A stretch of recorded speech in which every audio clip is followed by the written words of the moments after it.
Bonjour à tous, chers élèves de première. Nous nous retrouvons aujourd'hui pour le dernier chapitre consacré au thème 3, c'est-à-dire à la Troisième République.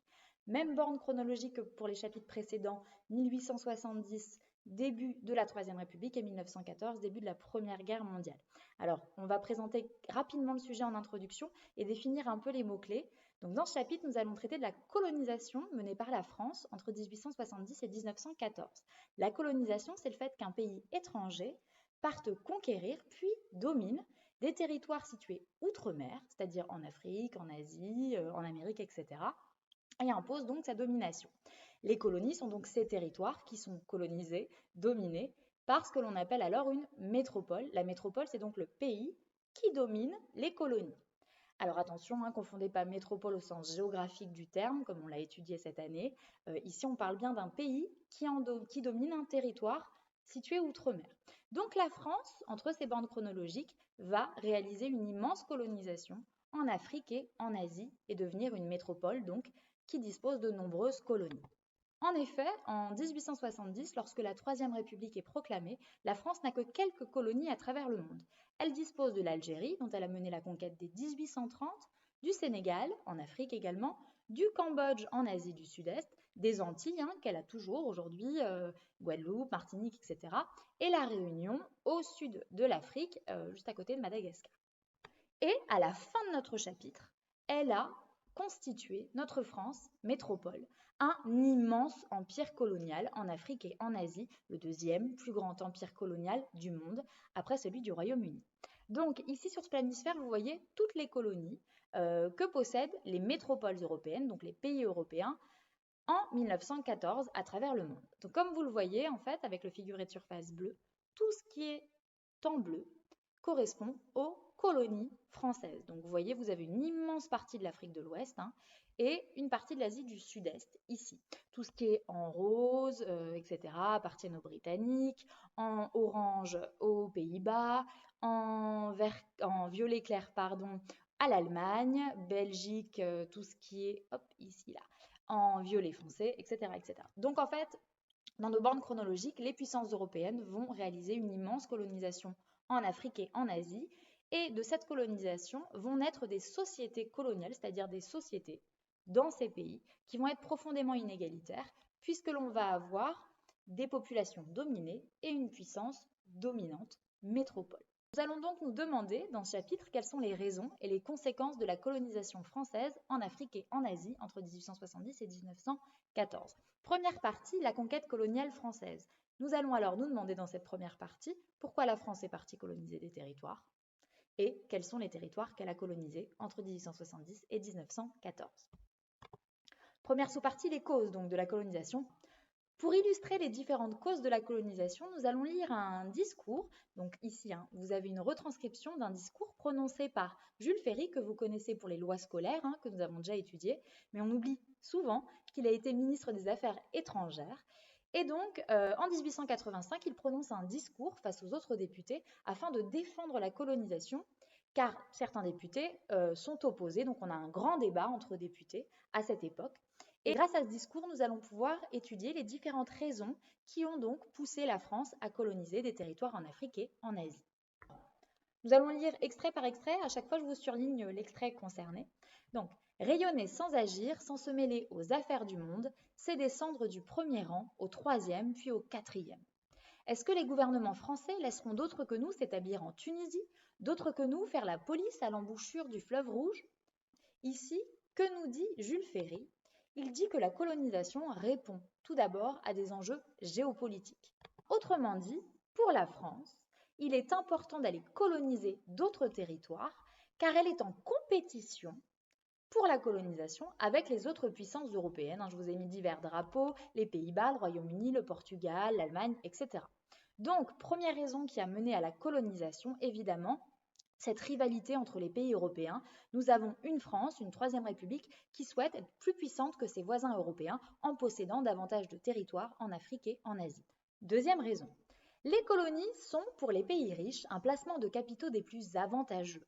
Au temps où nous sommes et dans la crise que traversent toutes les industries européennes, la fondation d'une colonie, c'est la création d'un débouché. Ici, évidemment, Jules Ferry fait référence aux enjeux économiques de la colonisation Il s'agit certainement de l'intérêt le plus important, de l'enjeu primordial qui a poussé à la colonisation. En effet, le fait de disposer de colonies à l'étranger va permettre à la France de posséder les ressources qui sont présentes dans ce pays, c'est-à-dire des ressources minières dont l'industrie, qui est florissante à cette époque, a énormément besoin, comme par exemple le charbon, que la France va notamment trouver en masse au Vietnam, mais aussi des ressources agricoles. Ainsi, l'Algérie a une très bonne terre qui permet de grandes ressources agricoles, et notamment au niveau des céréales et du blé, que vous voyez illustré juste là. Donc, enjeu économique, trouver des ressources dont la France a besoin pour l'industrie, mais également des ressources agricoles. Deuxième élément au niveau économique, le fait d'avoir des colonies, c'est aussi avoir des débouchés, c'est ce dont vous parlait Jules Ferry dans le discours, des débouchés pour l'économie française. On est à une époque où, vous le savez, l'Europe connaît une crise économique généralisée. Donc, les Français, les Européens de façon générale, achètent de moins en moins de produits issus des industries qui sont florissantes. Et du coup, le fait d'avoir de nouveaux territoires, de dominer d'autres populations, va permettre à la France d'avoir de nouveaux débouchés pour vendre ses produits industriels. J'espère que vous comprenez ce que je suis en train de vous raconter. Évidemment, les Français n'achètent plus, vous colonisez un nouveau territoire, et bien on va vendre ces mêmes produits aux Algériens, par exemple. Qui plus est, lorsque la France colonise un territoire, économiquement, en fait, elle impose à ce pays de réaliser ses échanges avec la seule métropole. Ces enjeux économiques de la colonisation, trouver des ressources et des débouchés, vont parfois mener à de véritables scandales que l'on étudie aujourd'hui et qui nous choquent profondément et qui ont choqué la population de l'époque. Ici, je vous parle du scandale du caoutchouc rouge. Alors, c'est un scandale qui ne va pas entacher la France, mais la Belgique. Donc là, nous sommes au Congo belge, ici, que l'on appelle aujourd'hui la République démocratique du Congo, juste ici, en violet. Cette colonie, à l'époque, début du XXe siècle, n'est pas une colonie belge à proprement parler. En fait, c'est une possession personnelle du roi des Belges, Léopold II. Et en fait, Léopold II a engagé des compagnies privées qui vont exploiter les ressources au Congo. Donc, on est bien dans cet enjeu économique. Et au Congo, on trouve tout un tas de ressources très importantes, de l'or, des diamants, etc., etc., mais aussi du caoutchouc dont l'Europe a énormément besoin à cette époque. Et donc, un scandale va éclater au début du XXe siècle, va être révélé. Les compagnies privées qui exploitaient ce caoutchouc, en faisant travailler les populations locales, avec un travail forcé, ont réalisé des exactions, des choses absolument atroces que vous avez ici illustrées par cette photo. En fait, lorsque les populations locales, enfants, adultes, ne ramenaient pas suffisamment de caoutchouc, on décidait de leur couper les mains. Ça va toucher des centaines et des centaines de personnes. Il y a donc eu des choses absolument atroces qui ont été commises pendant la colonisation et qui nourrissent encore aujourd'hui des ressentiments profonds en Afrique et en Asie. On a donc vu les enjeux géopolitiques, être plus puissant que les pays voisins, les enjeux économiques, trouver des ressources, des débouchés. Troisième raison de la colonisation. Messieurs, il y a un second point que je dois aborder. C'est le côté humanitaire et civilisateur de la question. Les races supérieures ont le devoir de civiliser les races inférieures. Ce devoir a souvent été méconnu dans l'histoire des siècles passés, mais de nos jours, je soutiens que les nations européennes s'acquittent avec largeur, avec grandeur et honnêteté de ce devoir supérieur de la civilisation. Ici, Jules Ferry fait référence directe à ce que la France va se donner comme objectif n'est autre que de civiliser, une mission civilisatrice, civiliser des populations, des peuples jugés inférieurs. En fait, la mission civilisatrice s'appuie sur un préjugé féroce à l'époque, qui est un préjugé raciste, selon lequel les puissances européennes seraient supérieures aux autres peuples du monde, comme vous le voyez bien ici, écrit textuellement. Alors attention, Jules Ferry, il ne faut pas regarder ce texte, ce discours avec notre regard actuel. Jules Ferry s'inscrit dans l'époque, n'est pas une exception à l'époque, pas du tout. À la fin du XIXe siècle, les préjugés racistes sont légion. Et pour illustrer cette mission civilisatrice que s'est donnée la France et qui s'appuie véritablement sur des préjugés extrêmement racistes, je vais vous mettre deux extraits de manuels scolaires. Donc le premier ici, on a un manuel scolaire algérien de CE1 qui date de 1893. Donc du coup, c'est ce qu'apprennent les petits Algériens qui ont été colonisés donc par la France dès 1830. La France est le plus beau pays du monde. Les Romains attaquèrent les Gaulois qui se battaient bien, mais les Romains étant les plus civilisés, furent les plus forts et prirent la Gaule. Ici, on fait référence à la conquête de la Gaule menée par Jules César avec la défaite de Vercingétorix. Les Gaulois, les Romains et les Francs étaient intelligents, travailleurs et courageux. Si les Kabyles et les Arabes écoutent les Français, ils seront heureux, ils seront meilleurs et ils seront regardés comme les enfants de la grande nation française. Ici donc on a un parallèle qui est réalisé entre les Gaulois qui ont donc perdu face aux Romains, les Romains à l'époque de l'Antiquité. Les Romains se sont donc imposés, ont apporté davantage de civilisation puisqu'ils étaient plus intelligents et donc on dit aux Kabyles, les Kabyles ce sont les Berbères, les habitants de la montagne au Maghreb, et les Arabes, si vous faites pareil que les Français à l'époque, vous serez donc très heureux. Enfin, autre extrait d'un manuel scolaire. Là, nous sommes sur un manuel scolaire de 1926, donc un peu après notre borne chronologique, mais qui est révélateur de la pensée de l'époque. Ici, donc, dans ce manuel scolaire, cours moyen, on vous apprend race blanche, race rouge, race jaune, race noire.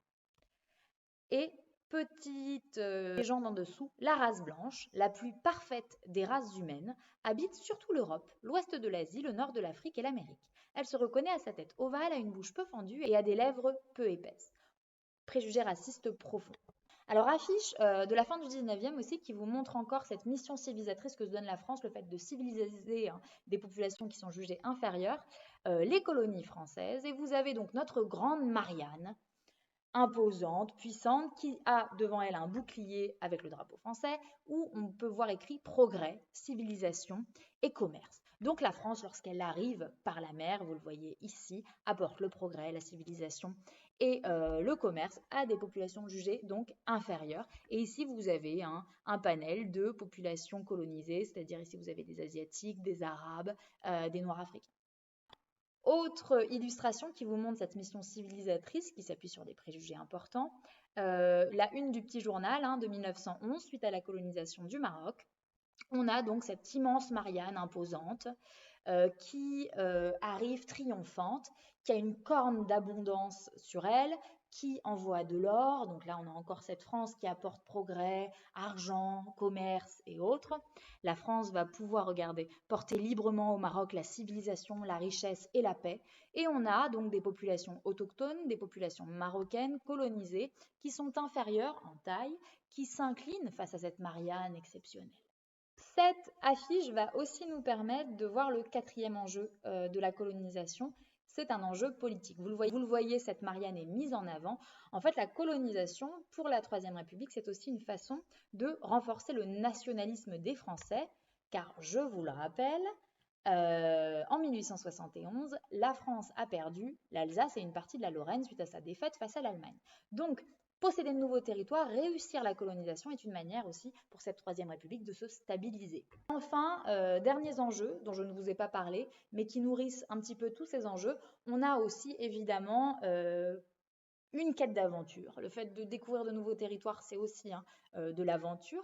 Et enfin, un dernier enjeu, c'est un enjeu religieux cette fois, qui va être mené par différents missionnaires. Les missionnaires, ce sont donc des religieux chrétiens, des prêtres, des sœurs chrétiennes, etc., qui vont partir en Afrique et en Asie pour diffuser la religion chrétienne, donc évangéliser de nouvelles populations. La France a donc mené une colonisation en Afrique et en Asie pour divers enjeux, enjeux géopolitiques, être plus puissant que ses voisins européens, enjeux économiques, ressources, débouchés importantes.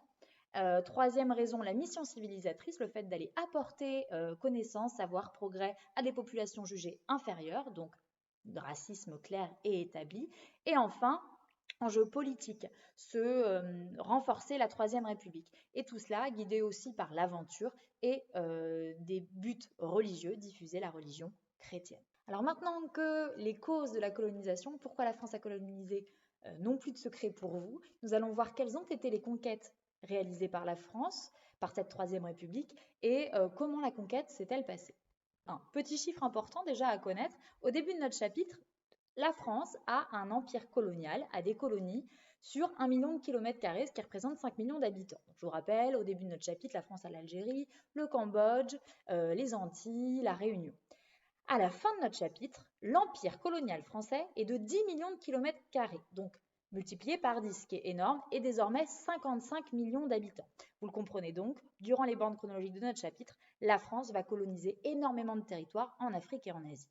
Cette immense colonisation va véritablement s'insuffler dans les années 1880-1890. On parle même de course aux colonies entre les différentes puissances européennes.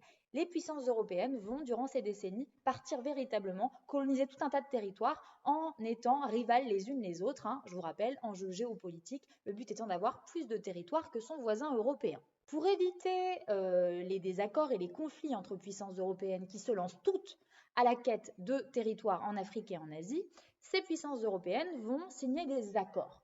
Alors, par exemple, en 1885, on va avoir une grande conférence qui sera organisée à Berlin. Donc, illustrée juste là, et ici vous avez une caricature qui évoque cette conférence.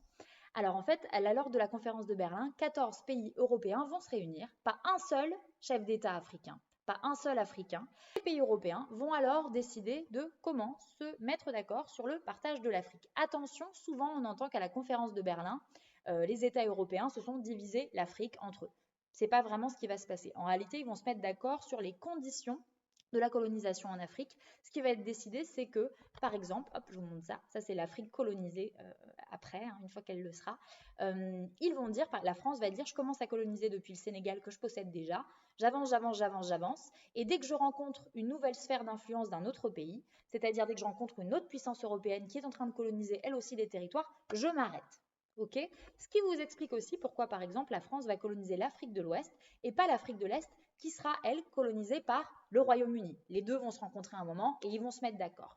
C'est aussi ce qui vous explique pourquoi l'Afrique, quand vous regardez, a souvent des frontières très droites, parce qu'elles ont été tracées par les colons, par les puissances européennes, sans se soucier des populations locales. Ce qui explique aussi pourquoi aujourd'hui, post-colonisation, après la décolonisation, on a beaucoup de tensions dans certains pays africains parce qu'en fait, quand les Européens vont tracer les frontières, ils ne vont pas se soucier des populations locales qui vivent là. C'est pourquoi, si un jour vous voyagez, par exemple, dans ce coin-là, au Bénin, au Togo et autres, vous serez surpris de voir que dans le même pays, on a différentes langues qui sont parlées. Et quand vous traversez la frontière, dans le pays d'à côté, on parle la même langue que de l'autre côté de la frontière, dans le pays voisin. Ce qui vous montre qu'en fait, les ethnies elles-mêmes ont été divisées sans se soucier véritablement des conséquences que cela pourrait avoir sur le long terme. De fait, nos puissances européennes se sont mises d'accord sur le partage des territoires africains et asiatiques. Néanmoins, des tensions vont malgré tout naître et parfois on aura des grosses crises entre puissances européennes, entre métropoles, notamment ici c'était entre la France et le Royaume-Uni, donc sur la crise de Fashoda. On va avoir aussi une crise au Maroc en 1911 très importante entre la France et l'Allemagne. On va croire au lancement d'une guerre et finalement c'est la France qui va coloniser le Maroc. Va se passer cette conquête des territoires africains et asiatiques par les métropoles européennes? Eh bien, cette conquête, elle ne va pas se passer comme les affiches que je vous ai montrées dans le Grand 1, où vous voyez des populations locales en train de se soumettre à Marianne, qui arrive triomphante. Pas du tout. La conquête, les 3/4 du temps, va se passer dans la violence, parce que les populations locales vont résister à la conquête. Alors, quelques exemples pour illustrer mes propos. En Algérie, quand la France va coloniser dès 1830, on va avoir une immense révolte qui va durer près d'une décennie entière, menée par un homme qui s'appelle Abdelkader, que vous avez juste ici. Autre révolte très importante qui va mettre les Français en situation peu stable, mais les Français vont l'emporter malgré tout parce qu'ils sont plus puissants techniquement, surtout au niveau des armes. Ça va être au Bénin. Aujourd'hui, donc à l'époque, aujourd'hui c'est le Bénin, à l'époque c'est le Dahomey. Et en fait, là-bas, pas sur tout le pays, mais un gros territoire, ici on a le Dahomey, qui est tenu par un roi, donc le roi du Dahomey, qui est habitant local. Et quand les Français vont arriver, il y aura une grosse révolte de la part des habitants contre l'arrivée des Français. Au final, si je prends l'Afrique, à la fin de notre chapitre, l'Afrique entière a été colonisée intégralement, à l'exception de deux exceptions notables, qui sont l'Éthiopie, que vous avez juste ici. Alors l'Éthiopie, c'est l'Italie qui va tenter de la coloniser. Et les Italiens arrivent, se battent donc avec des armes, mais les Éthiopiens vont tellement résister que les Italiens vont être mis en déroute. C'est les Éthiopiens qui vont gagner et les Italiens vont donc être obligés de partir. De fait, l'Éthiopie va rester indépendante. Tout au long, c'est l'un des deux pays qui ne sera jamais colonisé en Afrique. Autre pays, le dernier, c'est le Liberia que vous avez juste ici. Alors la raison est simple, personne n'a essayé de coloniser le Liberia parce que le Liberia, je ne pense pas que vous êtes au courant de ce que c'est. Le Liberia, c'est un pays qui a été créé suite à la fin de l'esclavage aux États-Unis, en Amérique. On va décider de créer ce pays libre pour les esclaves qui avaient été donc pris d'Afrique, emmenés en Amérique et donc leurs descendants, pour ceux qui souhaiteraient, suite à la fin de l'esclavage, rentrer sur les terres africaines de leurs ancêtres. Donc évidemment, les Européens ne vont pas aller coloniser ce pays-là. Voilà, c'est les 2 seuls pays qui n'ont pas été colonisés dans toute l'Afrique. Et pour vous montrer le choc de la colonisation aussi, je vous prends un exemple en Indonésie, hein, juste ici sur les petites îles indonésiennes. Par exemple, on va avoir sur l'une des petites îles une dynastie royale qui était en place depuis très longtemps, qui lorsqu'elle va voir les colons arriver, là ce ne sont pas des Français, pas des Anglais, il s'agit des Néerlandais, donc de colonisateurs du Pays-Bas, qui arrivent et lorsque la famille royale en place comprend que donc ils vont être colonisés et vont devoir se soumettre, toute la famille royale va décider de se suicider en se pendant tous, rois, reines, princes, princesses, etc. Alors, parfois, cette conquête va générer des violences extrêmes. Attention, lorsque je vous parle de violences extrêmes, ce n'est pas toutes les conquêtes. Toutes les conquêtes ne se sont pas passées comme ça. Là, vraiment, j'utilise le terme d'extrême, ce n'est pas pour rien. C'est-à-dire qu'il s'agit de cas très particuliers, très rares, mais qui, selon moi et selon les historiens de façon générale, nécessitent néanmoins d'être soulignés, car ces violences extrêmes nourrissent encore énormément de ressentiments et méritent d'être connues. Pour illustrer ces violences extrêmes qui ont totalement dépassé l'entendement, au point qu'à l'époque, on ait en Europe invoqué la folie des personnes concernées, celles qui les ont réalisées, je vais vous prendre 2 exemples. Un exemple français, juste ici, et un exemple allemand juste après. Alors, on est en 1899. La France est en train d'asseoir sa domination en Afrique de l'Ouest. 2 capitaines, ici militaires, sont envoyés en Afrique, Voulet et Chanoine. Ils sont envoyés au Sénégal et leur objectif est de signer des traités avec les populations locales, donc avec les autorités locales comme des rois, des empereurs et autres, jusqu'au Tchad pour que véritablement la France soit certaine d'avoir colonisé ces territoires-là. Et en fait, très rapidement, on ne va plus avoir de nouvelles d'eux. Ils ne vont plus envoyer de rapport à la France pour dire j'ai signé un accord avec telle ou telle autorité locale, tel village et autres. Et puis là, le scandale éclate. Dans le journal Le Matin, on va voir qu'un village qui avait pourtant signé un accord de paix avec la France, un traité pour dire ok, on accepte d'être colonisé, on trouve 100 morts dans le village. Donc là, la France se dit, l'armée, il se passe quelque chose en Afrique, aurait-il perdu la tête? Il tue des populations locales alors que ces populations locales s'étaient soumises à l'autorité française, ça n'a pas de sens. Ils envoient alors un colonel pour aller les chercher, le colonel Klopp. Et le colonel arrive en Afrique et là, il envoie des rapports dans lesquels il dit qu'il est stupéfait par ce qu'il découvre, par l'horreur qu'il voit. Et notamment, il arrive à suivre ces 2 personnages et leurs hommes en regardant les petites filles pendues dans les arbres. C'est une horreur. Le colonel envoyé à la recherche va finir par les retrouver. Ces derniers vont le tuer et finalement, ils perdront la vie, ces 2 hommes, suite à une insurrection au sein même de leurs hommes, de leurs militaires qui se sont soulevés à leur encontre. L'un d'eux s'était même proclamé empereur de l'Afrique. Bref, en France, on va dire qu'ils étaient devenus fous et que cette folie était peut-être à rattacher au climat africain.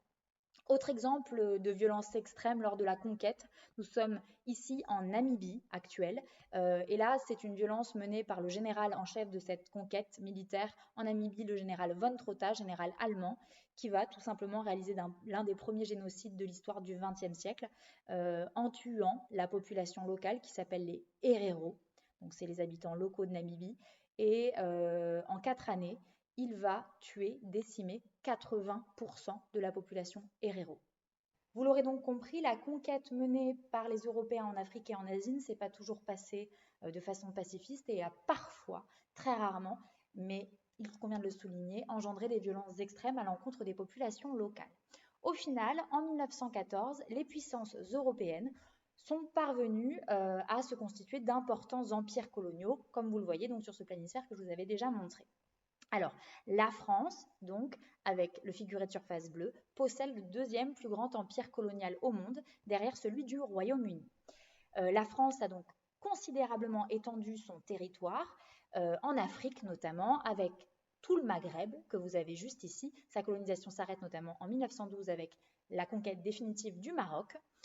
Toute l'Afrique de l'Ouest, ici, hein, avec des pays actuels comme le Mali, le Burkina Faso, le Bénin, etc., etc.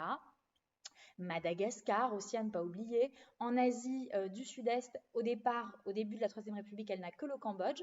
Puis à la fin de notre chapitre, elle a tout ce qu'on appelle à l'époque l'Indochine, qui doit vous dire quelque chose. Il y aura une guerre notamment en Indochine pour la décolonisation. Et l'Indochine, ça correspond aujourd'hui donc au Cambodge, au Vietnam et au Laos. La France a de fait un immense empire colonial. Petite particularité des colonies françaises, elles ont toutes des statuts différents.